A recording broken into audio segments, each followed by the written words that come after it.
세겜 땅에 사는 이 야곱의 가정에 아주 부끄럽고 수치스러운 일이 생겼지요.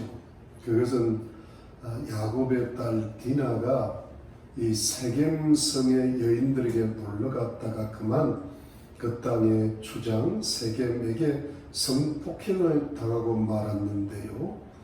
이 야곱의 가정에 결코 있어서는 안 될 일이 발생하고 말았던 것입니다. 이 야곱의 장성한 아들들이 들에서 목축을 하다가 이 소식을 듣고 속히 돌아왔고, 그래서 그들은 매우 근심하고 아주 심하게 분노하였지요. 한편 또 디나를 성폭행한 세겜의 아버지 하몰은 이 야곱의 가정을 찾아와서 이왕지사 일이 이렇게 됐으니까 세겜과 디나를 결혼을 시켜주자는 청혼을 하러 들어왔습니다. 여러분, 디나는 참 어려운 일을 당했고요. 아버지 야곱의 마음은 말할 수 없이 참담했고, 야곱의 아들들은 심하게 분노하였는데, 그런데도 정작 악행을 저지른 세겜은 이 디나를 진실로 사랑한다고 자꾸 이야기하고, 또 그의 아버지 하몰은 아들의 결혼을 청하기 위해서 야곱의 가정을 찾아왔어요. 근데 이 양쪽 집안의 분위기가 너무 다른 거예요. 양쪽 사람들의 마음은 지금 전혀 다릅니다. 물과 기름 같은 거예요. 한쪽 집안은 근심과 분노가 가득하고, 또 다른 한쪽 집안은 디나를 사랑한다고 청혼을 합니다. 이렇게 서로 다른 입장에서 이 양쪽 집안의 갈등이 쉽게 해결되고 마무리될 것 같지가 않아 보여요. 결국 이 사건은 무서운 비극으로 끝이 나거든요. 성도님들, 이럴 때에 이런 이 악한 사건으로 인한 양쪽의 심각한 문제가 어떻게 해결되고 어떻게 마무리되어야 될까요? 이 사건을 향하신 하나님의 거룩하신 뜻은 무엇일까요? 여러분, 사실 이 문제가 그래도 좀 쉽게 해결되려면 가장 최우선시 되어야 했던 일은 무엇보다도 그 악행을 저지른 세겜과 세겜의 아버지 하몰의 정중한 사과였을 것입니다. 우선은 잘못했다고 하고 용서를 빌었어야죠. 왜냐하면 세겜이 정말 디나에게 해서는 안 될 짓을 저질렀거든요.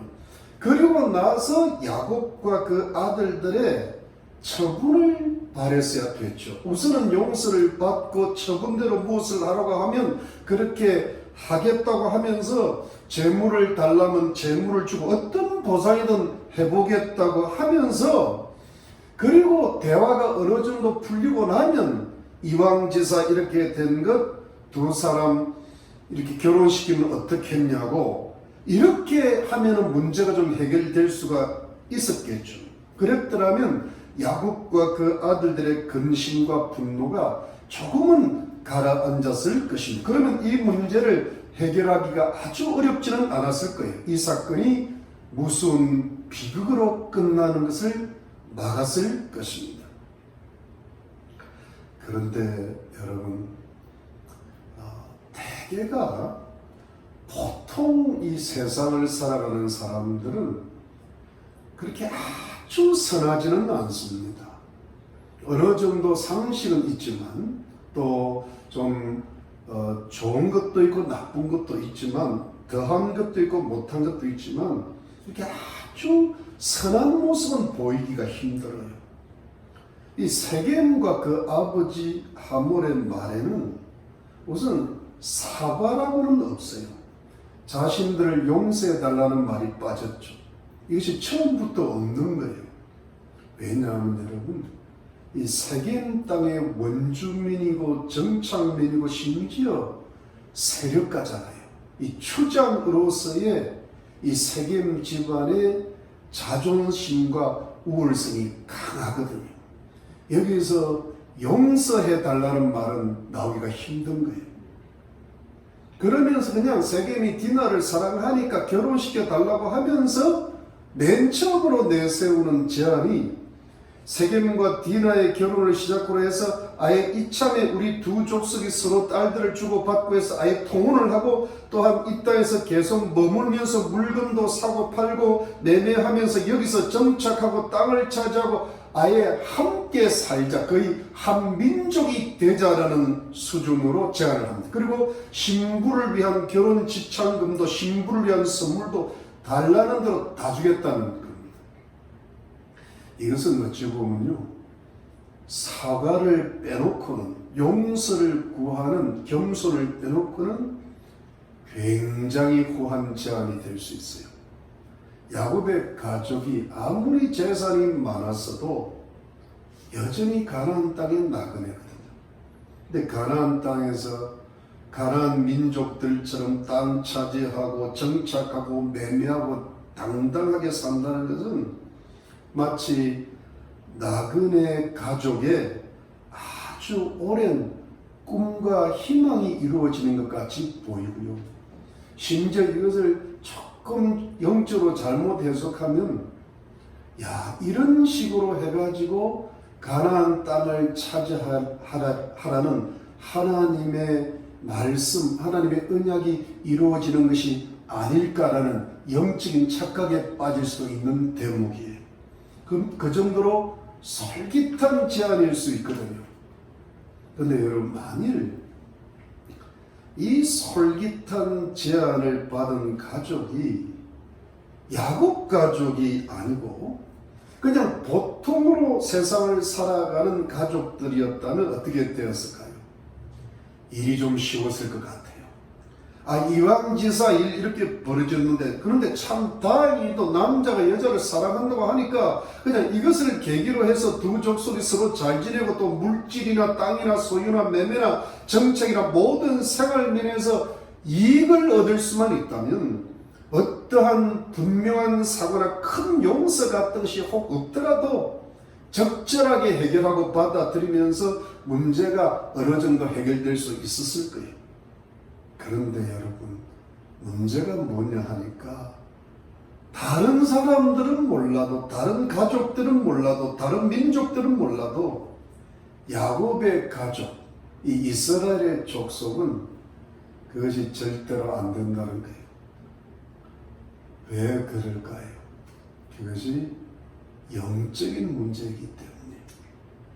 왜냐하면 야곱의 가족은, 이스라엘의 족속은 살아계신 하나님을 믿고 신앙하는 하나님 백성들이기 때문이에요.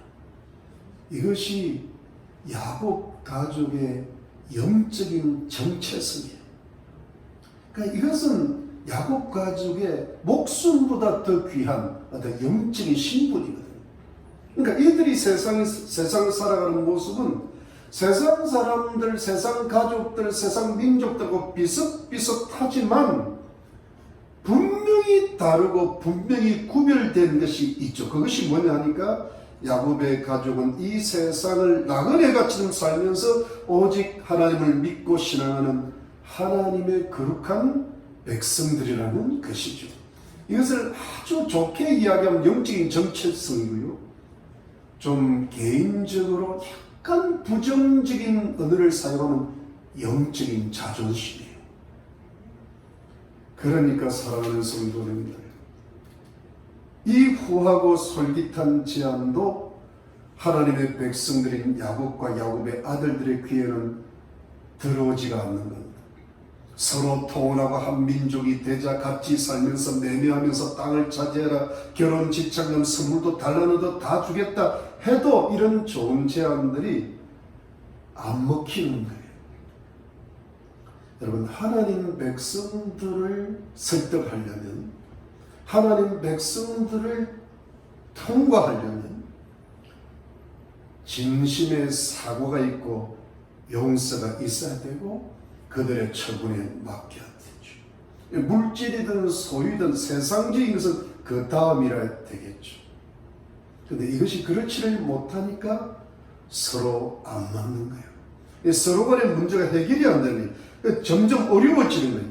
어찌 보면 여러분 이것을 좀 전체적으로 보면 하나님 백성들이 이 세상을 살아가는 데 있어서의 어떤 갈등이고 긴장감이라고 할 수 있죠. 어떤 영적인 전쟁이 들어가 있는 겁니다.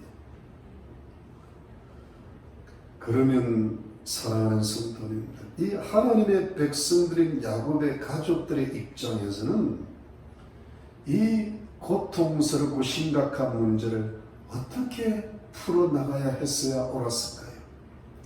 여러분 여기서 중요한 게 뭘까요? 어차피 세계에서 사람들한테 이야기해봐야 진정한 상황을 못 받아요.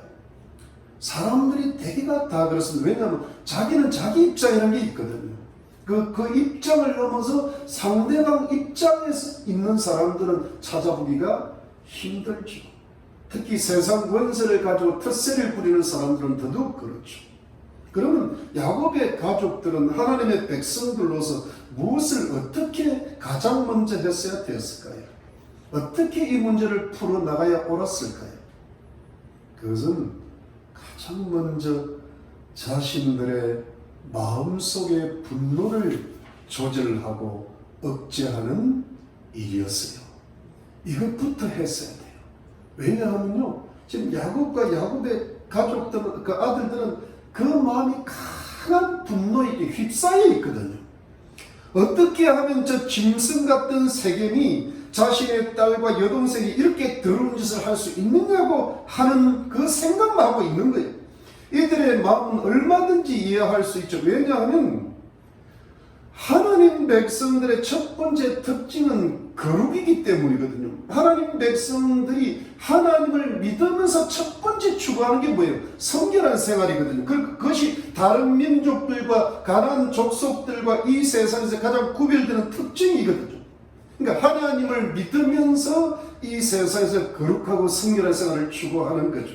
그런데 자신들의 딸인 디나가 더러워졌다니까, 저 더러운 세겜 족속의 추정에서 더러워졌다는 것이니까 이것이 육체적인 면에서도 그렇고 하나님을 믿는 영적인 성결함에서도 그렇고 이거는 도대체 참을 수가 없는 적이 되는 거예요. 어떻게 할례받지 못한 족속이 할례받은 우리들 족속에 이렇게 할 수 있냐는 거예요. 이건 도대체 묵과할 수 없는 중범죄로 여겨지는 거예요. 이는 용서할 수 없는 죄가 되는 거예요. 그래서 야곱과 그 아들들의 마음에는 분노가 가득 차게, 그야말로 분노가 끓어오르는 거예요. 이런 세상적인 면도 있고 신앙적인 면도 있는 겁니다. 네, 여러분, 우리 하나님 백성들이, 우리 성도님들이 아셔야 할 게 하나가 있는데, 그것은 우리 성도님들이 화를 내면요, 우리 하나님 백성들에게 분노가 생기면 그것이 육체적이거나 세상적인 것과 함께 영적이고 신앙적인 것이 함께 들어간다는 사실이에요.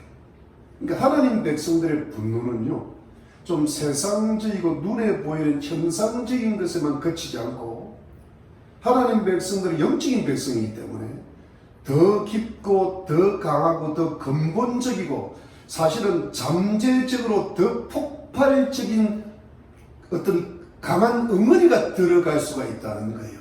즉 하나님 백성들이 자신의 분노를 조절하고 억제하지 못할 때는 보통의 사람들보다 그 폭발력과 파급 효과가 훨씬 크게 나타날 수도 있다는 것이죠. 왜냐하면 우리 하나님 백성들인 성도님들은 하나님을 믿고 섬길 때 자신의 욕망과 욕심을 억누르고 거룩하고 성결한 생활을 평소 때 추구하기 때문이죠.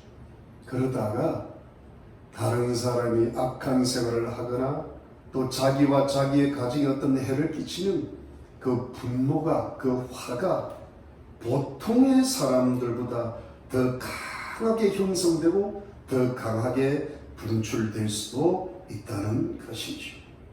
그래서 오히려 우리 하나님 백성들이 아셔야 될 것은 성도들이 더 관대하지 못할 때가 많아요.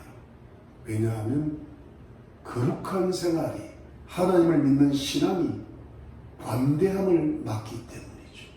관용의 정신을 막을 수 있습니다.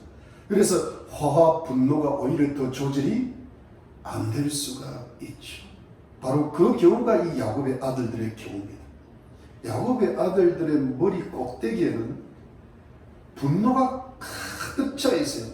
이 사람들의 그 생각에는요, 자신들의 머리에 자기 동생이 더럽혀졌다는 생각밖에는 지금 없는 거예요. 여러분 7절 한번 보시죠. 7절 말씀 보니까 7절에 지난주 보면 7절에 야곱의 아들들은 들에서 이를 듣고 돌아와서 사람이 근심하고 심히 노하였으니 이는 세겜이 야곱의 딸을 강간하여 이스라엘에게 부끄러운 일곧 행치 못할 일을 행하였음이더라. 여러분 13절에 보니까 야곱의 아들들이 세겜과 그 아비 하물에게 속여 대답하였으니 이는 세겜이 그 누이 디나를 더럽혔음이라 그랬습니다. 그럼 27절에 보면 야곱의 여러 아들이 그 시체이면 서로 가서 노력하였으니 이는 그들이 그 누이를 더럽힌 연고라. 31절 마지막 절 봐도 그들이 가는데 그가 우리 누이를 창녀같이 대함이 가하니까.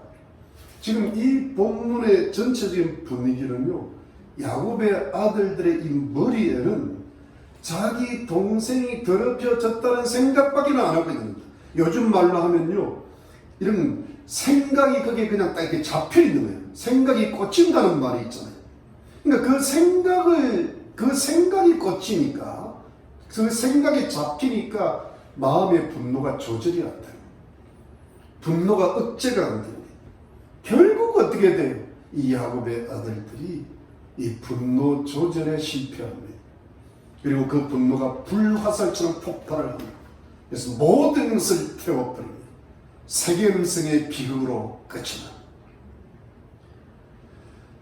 여러분, 이 야곱의 아들들의 분노가 어떻게 폭발하면 첫째는 속이고 둘째는 죽입니다. 셋째는 약탈합니다. 여러분 먼저 13절 한번 보시죠. 13절 말씀 13절에 야곱의 아들들이 세겜과 그 아비 하몰에게 속여 대답하였으니 이는 세겜이 그 누이 디나를 더럽히었습니다. 야곱의 아들들이 그들에게 말하되 우리는 그리하지 못하겠노라. 할례받지 않은 사람에게 우리 누이를 줄 수 없느니 이는 우리의 수용이 됨이라. 그런즉 이같이 하면 너에게 허락하리라. 만일 너희 중 남자가 다 할례를 받고 우리같이 되면 우리 딸을 너에게 주며 너희 딸을 우리가 취하면 너희와 함께 가히 한 민족이 되려니와 너희가 만일 우리를 듣지 아니하고 할례를 받지 아니하면 우리는 곧 우리 딸을 데리고 가리라. 여러분, 이것이 무슨 뜻인가 하면 이 야곱의 아들들이 먼저 세겜과 그 아버지 하몰을 속이는데요, 어떻게 속이냐 하면 당신들의 뜻대로 다 해주겠다는 거예요. 결혼도 해주고 우리끼리 서로 통혼도 하고 아예 한 민족이 되자는 겁니다. 철저히 속여요. 다만 우리는 할례 받은 하나님 백성들인데 너희들도 할례를 받아야 우리가 다 그렇게 하겠다는 거예요. 여러분, 이것은 아주 의도적으로 상대방을 속이는 것입니다. 다른 방법으로는 속일 수가 없으니까 할례를 이용하는 건데, 여러분, 할례는 남자의 성기의 표피를 잘라냄으로써 하나님의 거룩한 백성이라는 거룩한 표징이거든요. 근데 이 거룩한 표징을 이용해요. 이 거룩한 표징까지 이용해서 사람들을 속이고 결국은 할례를 받게 했기 때문에 고통하고 움직이지 못할 때 남자들을 다 죽여버리겠다는 의도거든요. 여러분, 이 얼마나 무서운 일입니까? 분노가 조절이 안 되고 분노가 억제가 안 되니까요, 사람을 계속 미워하고 결국은 죽이고 싶고 결국은 다 죽여버리겠다. 끝까지 미워하다가 결국은 죽이는 데까지 가는 거예요. 분노는 미움이고 미움은 살인을 만듭니다. 여러분, 이 사람 속에 있는 이 화, 상대방이 있는 분노가 얼마나 무서운가 하면 거룩한 종교 의식이라고 할 수 있는 할례까지도 얼마든지 이용해내는 거예요. 소위 말하면 종교를 사용하는 겁니다. 사실은 할례가 지닌 뜻이 무엇인지를 진정으로 안다면 오히려 그 분노와 미움을 억제하고 조절할 수 있을 거예요. 그러면 할례가 뭐예요? 인간의 부패한 본성을 잘라내는 영적인 의미가 들어있잖아요. 거룩한 할례를 생각해서는 할례를 분노를 표출하는 데 이용하지 말고 자신의 분노를 잘라내고 조절하고 억제하는 데 사용했어야 되죠. 그러나 이 사람들이 영적인 사람이 못된 거예요. 영적으로 생각을 못해요. 그 당시 이 야곱의 아들들이 야곱이 종교생활을 하고 있었다는 겁니다. 영적인 생활을 안 하고요. 그러니까 할례라는 종교 의식에만 매달려 있었다는 겁니다. 디나가 그래서 더럽혀졌다는 것만 생각했지 자신들이 이 일을 통하여 더더욱 하나님 앞에 그 가문이 더러워질 수 있다는 생각을 아예 못했던 거예요. 하나님께서 이런 식으로 가면 싫어하시고 더 악한 사건이 발생할 수 있다는 것을 깨닫지를 못했다는 거예요. 그래서 결국은 세겜과 그 아버지 하물과 세겜성 사람들은 이 야곱의 아들들의 의도된 속임수에 다 넘어가죠. 물론 넘어갈 때는 이유가 있죠. 왜냐하면 그 세겜은 그저 디나를 차지하고 싶은 욕망이에요. 그리고 또 뭐예요? 세겜과 그 아버지 하몰이 세겜성 사람들을 설득할 때 이렇게 하면 결국은 야곱의 가족의 재산과 그 모든 가축들이 우리 것이 되지 않겠느냐. 그러니까 이 세력가들 추장의 입장에서는 자기의 영역이 더 넓어지는 거예요. 그런 욕심도 사실은 좀 들어가 있는 거예요. 그러니까 욕망과 욕심에 사로잡히니까 상대방의 의도된 속임수를 간파를 못했는 거예요. 이게 욕심이 없어 보이는 건데 욕심이 있으면 보이지를 못하는 거죠. 그리고 그 다음에 결국 어떻게 되었습니까? 다 죽여버렸습니다. 여러분 25절 26절 보시죠. 25절 26절 한번 보겠습니다. 제3일에 미쳐 그들이 고통할 때에 야곱의 두 아들 디나의 오라비 시므온과 레이가 각기 칼을 가지고 가서 부지 중의 성을 음습하여 그 모든 남자를 죽이고 칼로 하물과 그 아들 세겜을 죽이고 디나를 세겜의 집에서 데려오고. 여러분 야곱의 10아들 중에 11아들이 그때는 베냐민이 태어나지가 않을 텐데 시므온과 레이 두 사람이 칼을 차고 나가서 할례 때문에 고통당하는 세겜 남자들을 다 죽여버리고 세겜과 그 아버지 하물까지 다 죽여버립니다. 몰살을 시키는 거예요. 무자비한 살인을 저지르는 겁니다. 이건 뭐예요? 분노의 끝을 보여주는 장면. 여러분 이 일을 저지른 시몬과 레이는 누굽니까? 디나의 오빠들이에요.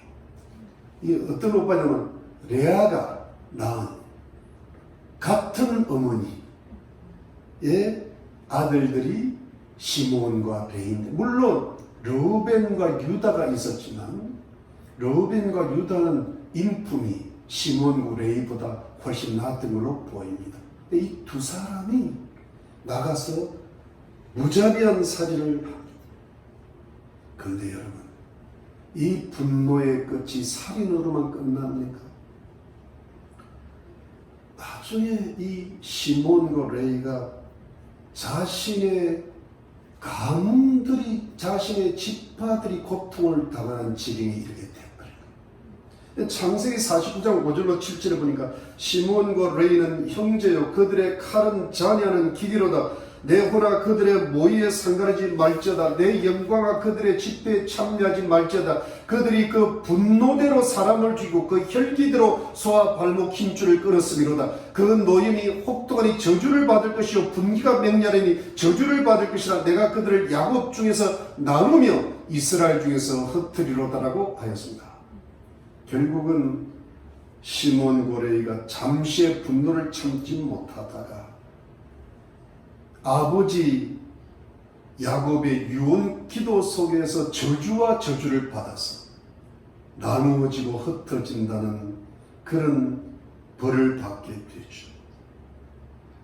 더러워진 것을 참지를 못하니까 자자손손 더욱더 고통을 당하게 되는 겁니다.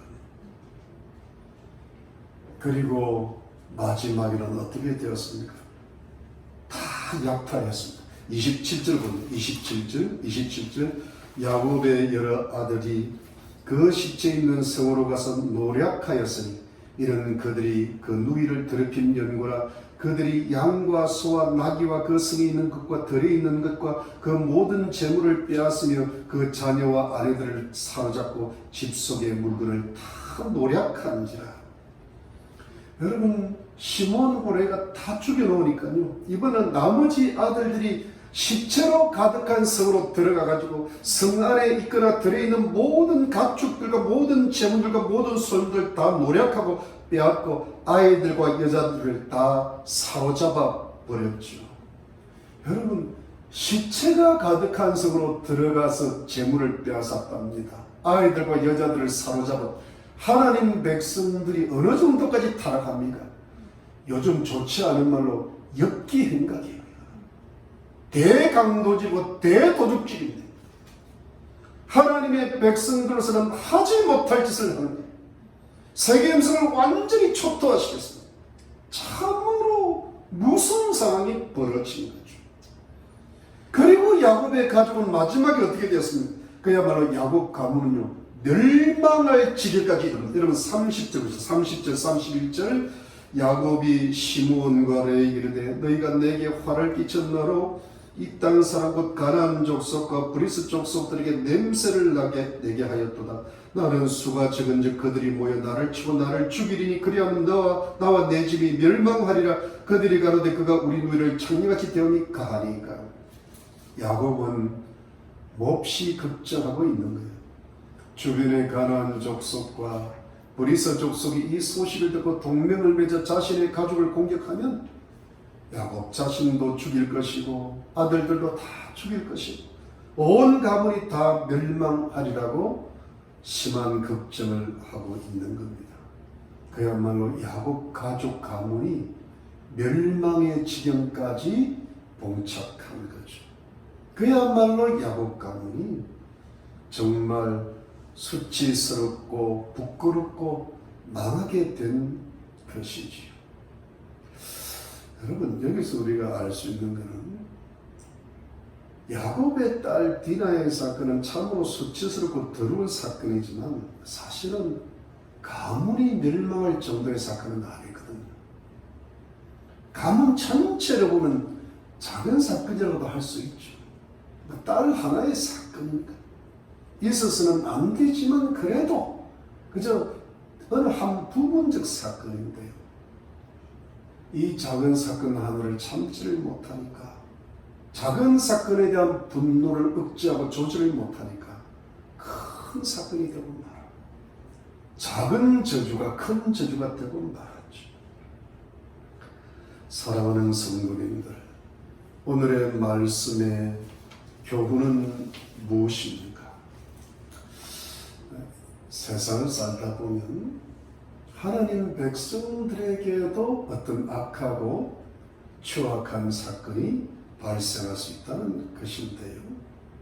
절대 있어서는 안 되지만 또 인생을 살다 보면 이런 사건이 있을 수도 있다는 것이죠. 그런데 정작 문제는 무엇인가 하면 그 사건을 해결하고 마무리 짓는 성도의 방식이라는 거예요. 이것이 굉장히 중요하거든요. 그런 사건이 없기를 바라지만 생기면 어떡하겠어요? 그런데 그걸 해결하는 지혜가 있어야 되는데, 그래야 더 큰 화를 막 오히려 전화 위복의 계기도 맞이할 수 있는 거거든요. 그런데 나에게 해를 가한 대부분의 보통 사람들은 진심을 보이지 않습니다. 그게 사람들, 용서를 구하거나 사과를 진심을, 사람들이 대부분 다 그렇습니다. 여전히 세상적인 방식으로 자신의 입장에서만 해결하려고 그래요. 그런데 여러분, 하나님 백성들은 어떻습니까? 하나님 백성들은 하나님 백성들로서의 영적인 정체성이 있고 또 하나님 방법으로 해결해야 되는데 세상 방법으로 해결하고 싶지만 또 그럴 수도 없는 거고, 그러니까 참 고민이 있고 갈등이 있죠. 여기서 이 문제를 잘 처리하지 못하면 결국은 어떻게 됩니까? 하나님 백성들에게 남는 것은 분노가 남습니다. 마음에 화가 가득 차는데요, 이 화가 자신이 알 수 있는 화도 있고 자신이 이렇게 인식하지 못하는 화가 있을 수 있어요. 마치 몸에 열이 있는데 몸이 고열이 나면은 그 열이 자기가 이렇게 대보면 이렇게 뜨끈뜨끈한 거 아는데, 미열은 이게 열인지를 잘 모르는, 이게 화가 이렇게 잠재되어 있다는 그런 마음입니다. 여러분, 우울증이란 말을 어떤 분이 이렇게 표현을 했는데, 우울증은 자기 속에 있는 화를 상대방에게 표출하지 못하고 자신한테 표출해서 생긴 병이라 그럽니다. 속으로 멍이 든 게 우울이라 그래요. 화를 밖으로 막 표출하는 사람은 또 우울증이 없답니다. 근데 여러분, 이 화를 자신에게 표출하든 타인에게 표출하든, 그걸 많이 하든 적게 하든, 이게 어떤 식으로든 표출이 되면 이것이 표출이 안 돼야 된다는 거예요. 왜냐하면 이게 표출이 되면요, 이 작은 악이 서서히 아주 큰 악으로 바뀌어가고, 이 악이 가정 전체를 뒤덮게 되고, 결국은 가문을 비극과 저주로 인도하는 마치 폭탄과도 같은 그러한 굉장한 위험성이 있는 그런 것임을 우리 성도님들이 영적으로 깨닫고 계셔야 된다는 거예요. 즉, 사단이 틈을 뚫고 들어왔는데 그 사단이 가정 전체를 망하게 하는 길을 활짝 열어주는 것이 바로 이 성도의 가슴 속에 있는 분노이고 화라는 거예요. 작은 담뱃불이 큰 산불을 일으켜서 큰 산 전체를 다 태우고 인명까지 앗아가는 것과 같은 이치이죠. 이 불은, 이 마음의 불을, 이 사단이 붙여놓은 이 분노의 불을 꺼야만이, 조절할 수 있어야만이 이 불이 우리의 삶 전체를 태우는 불행을 막을 수가 있는 것인데,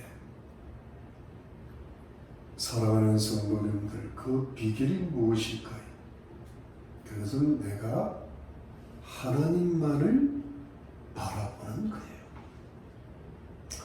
여러분, 하나님만을 바라본다는 것 자체가 영적인 싸움이에요.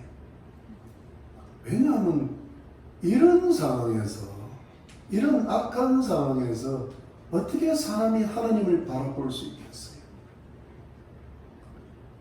왜냐하면 머리 꼭대기에 화가 가득 차 있는데 어떻게 하나님을 바라볼 수 있는 믿음과 생각을 가질 수가 있겠어요? 그러나 사랑하는 성도님들, 이 문제를 해결할 수 있는 지혜를 얻고 하나님의 치유와 축복을 받을 수 있는 방법은 이것밖에는 없습니다. 오직 하나님만을 바라보시고 하나님을 바라보는 것을 놓치지 마시기를 주의 이름으로 축원합니다. 왜냐하면 사람의 모든 문제는 결국 영적인 문제이기 때문이에요. 이 문제는 결국 하나님 앞에서 해결받아야 되기 때문이에요. 눈에 보이는 사건이나 실제 원인은 결국은 영적인 것이기 때문에, 육적인 것의 원인은 영적인 때 있거든요. 그러므로 반드시 하나님 앞에서 해결하고 하나님만을 바라보고 하나님만을 놓치지 말아야 결국은 그 영적인 원인을 발견하고 해결할 수가 있는 줄로 믿습니다. 하나님만을 바라보고 또 바라보면, 이 바라보는 과정이 시간이 좀 많이 걸릴 수도 있지만 이 믿음을 결코 놓치자고 끝까지 가면 하나님만을 바라보는 것 자체로도 우선은 화의 표출을 막을 수 있고 분노를 어느 정도까지는 억제할 수 있는데, 결국 하나님께서 도달하게 하시는 그 영적인 원인의 종착역은 어딜까요? 그것은 바로 하나님께서 그 원인을 자기 자신에게서 찾게 하신다는 것입니다. 이것이 하나님의 성령의 일입니다. 하나님께서 자신의 잘못들을 자신도 모르게 있는 악들을 깨닫게 하시고 회개해 이르게 하시고 또 여기에 더하여서 하나님께서 이렇게 자신을 더욱 성숙시키셔서 하나님의 거룩한 백성으로 만드시고 쓰시고자 하는 성화와 훈련의 과정을 깊이 깨닫게 되는 것입니다. 여기까지 도달하셔야 됩니다. 즉, 그 원인이, 그 사건의 원인이 마지막에는 누구한테 있다는 겁니까? 자기 자신한테 있다는 겁니다. 이것이 하나님과 나 사이의 일입니다. 이것이 하나님과 나 사이에 역사하시는 성령의 일입니다. 그러니까 타인이나 사건의 원인이 1차적인 것이 아니고 그것은 다 부차적인 것이고 1차적인 것은 자신한테 있다는 거예요. 여러분, 야곱 가문의 문제가 누구한테 있었습니까? 야곱한테 있었지 않습니까? 믿으시면 아멘 하시죠. 세겜이나 디나한테 있던 게 아니에요. 세겜한테도 문제가 있고 디나한테도 문제가 있으면 1차 원인은 뭡니까? 야곱이. 여기까지 가야 되거든요. 왜 가나안 땅으로 돌아왔으면, 그 하란 땅에서 그 고생 끝에 돌아왔으면, 우여곡절 끝에 결국은 도착했으면 베델로 가야죠. 왜 숲곳에 머무르고 세겜 땅의 땅까지 사면서 수년 동안 자기를 위해서 편안하게 살아가는 겁니까? 하나님의 백성들은 하나님을 올바로 섬겨야죠. 베델의 하나님께로 돌아가야죠. 베델 땅에서 하나님을 섬겨야죠. 그런데 그렇지 못했잖아요. 이게 영적인 틈이고 영적인 문제고 야곱의 영적인 죄였죠. 그래서 사단한테 틈을 줬잖아요. 그래서 악한 사건이 발생했죠. 그런데 하나님께서 야곱의 가족의 이 사건을 허락하신 것은 야곱이 자신에게서 이것을 깊이 깨닫게 하시고 회개케 하시고 또한 야곱으로 하여금 하나님의 위대한 사람으로 성화되고 훈련되게 하시는 하나님의 크신 사랑이라고 믿어야 되는 지경까지 나가야 된다는 것. 그리해야, 그게 깨달아져야 우리 속에 분노가 사라지는 거예요. 분노가 억제되고 조절되는 하나님의 은혜가 임하게 되죠. 어찌 보면 이것은 이런 겁니다. 우리 속에 분노의 불을 하나님의 성령의 거룩한 불로 소멸하게 하시는 신앙의 과정이죠. 이것이 어떤 사람은 단숨에 꺼지는 경우도 있지만 어떤 사람은 서서히 꺼지는 경우도 많죠. 여기까지 가게 하는 것이 하나님의 뜻인 것입니다. 그리고 두 번째로 그런 과정을 겪어 나가면서 하나님의 사랑 가운데 사람들을 최대한 사랑하고 불쌍히 여기는 노력이 필요한 겁니다. 이것도 성령의 도우심이 필요한데요. 여러분, 사람을 불쌍히 여기는 뭐예요? 악을 짓고 죄를 저지르는 그 사람들의 연약성을 이해하는 거예요. 그리고 용서하고 살아가는 과정이죠. 이것도 참 노력이 필요합니다. 여러분, 만일 야곱과 그 아들들이 디나에게 악을 지은 세겜과 그 아버지 하물과 그 세겜성 사람들을 불쌍히 여겨보려는 노력이 있었다면, 조금이라도 이해하고 용서하고 사랑하고 이렇게 하려는 노력이 있었다면 이렇게까지 속이고 이렇게까지 죽이고 이렇게까지 약탈하지는 않았을 거란 말입니다. 이게 하루아침에 이렇게 된다는 게 아니고, 사랑은 뭐예요? 미움을 이기는 힘이건데 이것 자체가 영적 싸움이잖아요. 미움이 들어오잖아요. 그냥 미움은 미움의 불이 들어오는데 사랑의 불로 끄는 것이 영적인 싸움이잖아요. 그러니까 분노가 들어올 때 하나님을 바라보는 것도 영적인 싸움이고, 미움이 들어올 때 사랑하고자 하는 것도 영적인 싸움이잖아요. 신앙은 이게 필요하거든요. 우리가 하나님을 바라보면 하나님의 성령의 역사가 결국 나의 잘못을 깨닫게 하시고 나를 성화시켜 주시면서 그 과정 가운데 인간에 대해서 나의 성질과 나의 인격으로만 대하지 않고 하나님의 거룩한 성품으로, 그리스도의 성품으로 사람을 불쌍히 여기고 용서하고 또 지혜롭게 처신하는 것을 배우게 하시는 데 있는 것이죠. 그럴 때 사랑을 다 못하더라도 사랑하려고 노력할 때 분노의 불이 사그라드는 거죠. 분노가 조절이 되는 거죠. 어느 정도까지는 억제될 수 있는 거죠. 이것이 우리 성도님들을 인도하시는 성령의 역사인 줄로 믿습니다. 이렇게 내 속에 있는 분노와 싸우고 믿음과 싸워 나갈 때 하나님께서 우리와 성령으로 풍성하게 함께 하시고 결국은 나를 치유하시고 회복시키시고 반드시 크게 축복하시는 축복의 길로 인도하시는 줄로 믿으시기를 바랍니다. 여러분, 우리 속에는 우리가 당한 상처들 때문에 우리 성도님들에게, 우리들 자신에게 우리도 모르는 분노가 잠재합니다. 이 분노는 우리가 알게 모르게 어떤 방식으로든 내 자신에게나 이웃에게 표출이 됩니다. 가정에서도 표출이 되고 교회에서도 표출이 되고 직장에서도 표출이 됩니다. 그런데 이 분노를 그대로 내버려 두면 나의 인생도 사로잡고 나의 가정도 사로잡고 나의 자녀도 사로잡고 나의 가문의 운명도 결국은 사로잡게 되죠. 작은 화가 큰 화를 부르고 작은 악령이 많은 악령들을 부르고 작은 저주가 큰 저주를 부르는 그런 역사가 있습니다. 여러분, 우리 믿는 성도들은 이 영적인 원리를 깨닫고 이 모든 것을 하나님을 믿는 믿음으로 강하게 막으셔야 됩니다.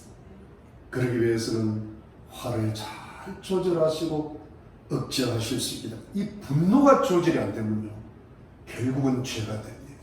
그 사람이 왜 죄를 짓느냐 보면 사실은 그 속에 분노가 있기 때문이에요. 결국은 분노를 해결해야 되는 거예요. 이걸 막을 수 있는 것은 하나님의 은혜밖에는 없습니다. 그러니까 하나님만을 바라보시고 하나님만을 가까이 하시고 하나님 말씀에 창념하시고 하나님께 여쭤봐야 됩니다. 그러니까 하나님만이 이 문제를 해결할 수 있기 때문에, 그래서 하나님의 성령으로 내가 어떻게 살아야 될까 간절히 기도하시고 여쭤보시면 하나님께서 그때그때 성령으로 지혜를 주실 줄로 믿습니다. 그리고 하나님께 사람을 불쌍히 여길 수 있는 마음을 가지고 기도하셔야 됩니다. 그럼 성령께서 우리 마음을 조절해 주시고 우리 마음을 컨트롤하게 해 주실 것입니다. 그래야 할 때 우리는 하나님의 성령을 따라 살아가는 하나님의 거룩한 백성이 되고 하나님을 경외하고 사람들을 이해하고 용서하는 거룩한 하나님의 백성들로 성숙하게 되실 것입니다. 그럴 때 우리 마음에 있는 모든 분노와 화는 사라지게 되고 하나님이 주시는 성령의 기쁨과 평강으로 충만하게 채워주시는 그 은혜를 체험하게 될 것입니다. 그뿐 아니라 이전의 고통과 고난들보다도 더 크고 더 많은 몇십 배, 몇백 배의 크신 축복으로 갚아주시는 하나님의 은혜가 임하실 줄로 믿으시기를 예수 그리스도 이름으로 축원합니다. 기도하겠습니다. 하나님 감사합니다. 하나님, 우리 마음에는 우리가 알게 모르게 크든지 작든지 분노가 있고 미움이 가득한 것을 볼 수가 있고 이것이 우리를 사로잡고 우리의 생의 바퀴를 사로잡는 그 일을 우리가 깨닫게 됩니다. 우리 자신도 모르는 악한 일들이 발생할 수 있다는 것을 깨닫게 됩니다. 하나님, 우리 모두를 축복하셔서 하나님만이 이 문제를 해결할 수 있음을 깨닫게 하시고 하나님을 온전히 바라보게 하시고 하나님과 더불어 살아갈 때 사람을 이해하고 사랑할 수 있게 하셔서 거룩함에 이르게 하시고 분노가 다 끝이 나고 그리고 기쁨과 충만과 회복과 축복이 이루어지는 그런 복된 삶을 살아갈 수 있도록 인도해 주시옵소서. 예수님의 이름으로 감사하고 기도하옵나이다. 아멘. 여러분, 오늘은 우리 현장 예배도 드리고 영상 예배도 드렸습니다. 우리 다음 주일에도 7월 10일 날도 이렇게 현장 예배도 있고 또 영상 예배로 드릴까 합니다. 항상 가족 구원과 자녀들 위해서 기도하시기를 부탁을 드립니다. 건강하게 잘 지내십시오. 우리 축도하겠습니다.